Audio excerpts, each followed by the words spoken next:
The village of Elmswood sat at the edge of a sprawling forest, its towering trees whispering secrets to the wind.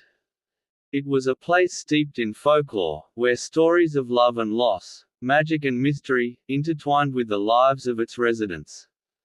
None of the stories, however, were as captivating as the tale of Eleanor and Callum, a story that began not with fireworks, but with silence. Eleanor was known in Elmswood for her quiet strength. Orphaned young, she had taken over her parents' small herb shop, becoming the village's healer. Her work demanded long hours of solitude, which she welcomed. She found solace in the forest, where she gathered ingredients and listened to the melodies of nature. One market day, as Eleanor stood behind her stall, she noticed a stranger weaving through the crowd. He was tall, with windswept dark hair and eyes like the stormy sea. He was not dressed like a traveler or a merchant, but his gaze carried stories of distant lands.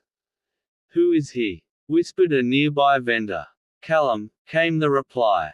"The woodworker's son, returned after all these years." Eleanor watched as Callum approached her stall, his expression unreadable. "I hear you're the healer," he said, his voice low and gravelly. She nodded. "I am. Do you need something?" He hesitated, then placed a hand on the edge of her table.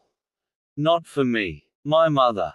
She's unwell." Eleanor's heart softened. "I'll come by this evening." The woodworker's cottage stood at the edge of the forest, its walls sturdy but weathered. Callum's mother, Maeve, lay in bed, her face pale and her breathing shallow. As Eleanor worked, mixing herbs and murmuring incantations, she felt Callum's gaze on her. "You've been away a long time," she said, breaking the silence. He crossed his arms. 10 years. "I needed to find something." "Did you?" His lips curved into a bitter smile. "Perhaps. But I lost much more." Eleanor didn't press him. She focused on Maeve, who began to stir under her care.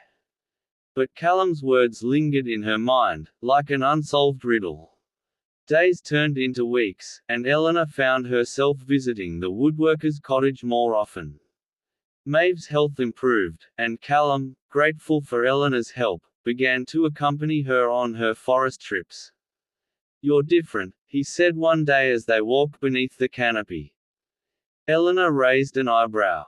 "Different how? You're not afraid of the forest." "Most people are." She smiled. "The forest isn't to be feared. It has its own kind of magic." Callum looked at her, something unreadable in his eyes. "Magic," he echoed. It was during these walks that Eleanor learned fragments of Callum's past. He spoke of distant cities and battles fought, of friends lost and betrayals endured. But there was a part of him he kept hidden, a shadow that clung to him like a second skin. One stormy night, as lightning illuminated the sky, Callum appeared at Eleanor's door, drenched and frantic. "It's Maeve," he said. "She's worse." Eleanor grabbed her satchel and followed him through the rain. But when they reached the cottage, it wasn't Maeve who needed help, it was Callum. His hands trembled as he sank into a chair. "There's something you need to know," he began, his voice barely audible over the storm. He unbuttoned his shirt, revealing a mark on his chest, a swirling symbol that seemed to glow faintly. "This is a curse," he said. "I made a deal with a sorcerer. I thought I was saving someone I loved. But I was a fool." Eleanor stared at the mark, her mind racing. She had read about such curses in old texts, but never seen one. "What happens if it's not broken?" "I lose myself," he said simply. "My soul becomes his." Determined to help Callum, Eleanor delved into her books, seeking a way to break the curse. As they worked together, their bond deepened. Callum's walls crumbled, and Eleanor found herself drawn to the man beneath the shadow. One night, as they sat by the fire, Callum took her hand. "You don't have to do this," he said. "You've already done so much." Eleanor met his gaze. "I want to. You're worth saving." He smiled, a rare, genuine smile. "You're the only one who's ever believed that." The solution lay deep within the forest, where the sorcerer who cursed Callum awaited. Eleanor and Callum ventured into the heart of the woods, where the trees grew thick and the air crackled with energy.